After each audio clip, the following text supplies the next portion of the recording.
Hey guys! In today's video, I'm going to show you how to fix the ultra-wide camera option not showing on Snapchat.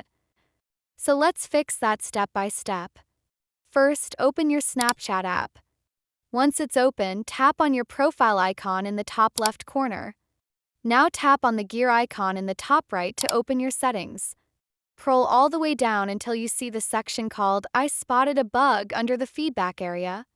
Tap on that. You'll see a few options. Tap on camera. This will open a message box where you can explain the issue.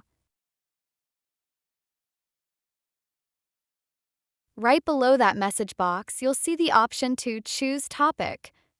Tap on it and select camera features from the list. Once that's selected, tap on submit or done in the top right corner. You'll now see a message from Snapchat thanking you for your feedback. This means your bug report has been submitted and Snapchat will look into it. And that's it. If this video helped you out, make sure to like it, subscribe to the channel, and hit the bell so you don't miss any future updates or quick tech fixes.